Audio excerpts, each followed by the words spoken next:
तो नमस्कार दोस्तों, कैसे हो आप सब। आशा करती हूँ आप लोग ठीक होंगे। आज सुनाएंगे सुहाग गीत है, ललनवा गीत। सुनिएगा और बताइएगा कैसा लगा। तो देर न करते हुए चलिए सुनाते हैं। बरहे बारिशवा पा बाबा बारा खोजले, अरे बरहे बारिशवा पा बाबा बारा खोजले, अरे रिदी है बुढ़ावा दामाद रे ललनवा, अरे रिदी है बुढ़ावा दामाद रे ललनवा, अरे बरहे बारिशवा पा बाबा बारा खोजले, अरे बरहे बारिशवा पा बाबा बारा खोजले, अरे रिदी रे बुढ़ावा दामाद रे ललनवा, अरे रिदी रे बुढ़ावा दामाद रे ललनवा, अरे एक भावर घुमले दूसरे भावर घुमले, अरे एक भावर घुमले दूसरा भावर घुमरे, अरे तीसरे मागी रही भार आई रे ललनवा, अरे तीसरे मागी रही भार आई रे ललनवा, अरे एक भंवरी घूमई दूसरा भंवरी घूमई, अरे एक भंवरी घूमई दूसरा भंवरी घूमई, अरे तीसरे मागी रही भार आई रे ललनवा, अरे तीसरे मागी रही भार आई रे ललनवा, अरे सब रिश्तेदार मिला बूढ़ा उठावई, अरे सब रिश्तेदार मिला बूढ़ा उठावई, अरे उठा बूढ़ा करा सिंदूर दाना रे ललनवा, अरे उठा बूढ़ा करा सिंदूर दाना रे ललनवा, अरे हमारे ना स्वामी का बूढ़ा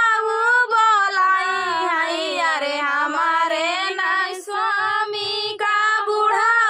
बोलाई है, अरे सातऊ जनम भइबे कर रे ललनवा, अरे सातऊ जनम भाई लेबे कर रे ललनवा, अरे हमारे न स्वामी का बूढ़ा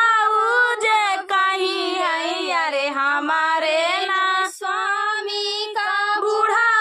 जे कहीं है, अरे सातऊ जनम होई है बेकार रे ललनवा,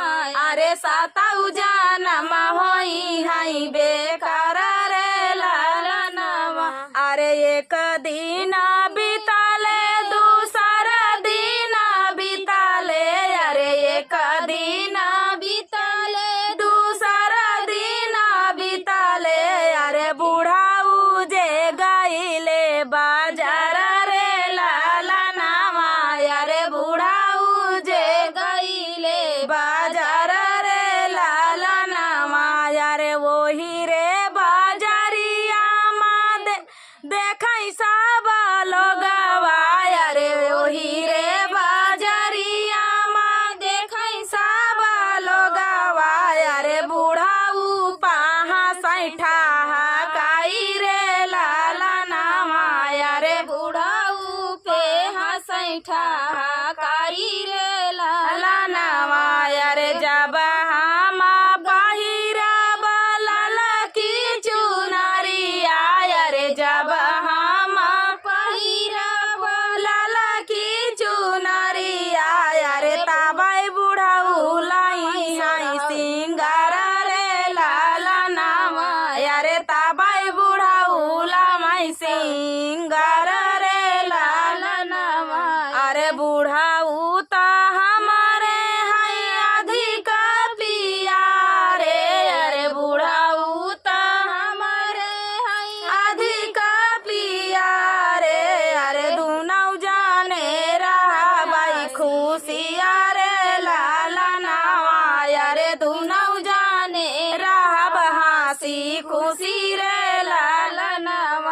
अरे बूढ़ाऊ के साथ साथ जन्म बीताऊ बई अरे बूढ़ाऊ के साथ साथ जन्म बीताऊ बई अरे बूढ़ाऊ ता स्वामी हमार रे लालनवा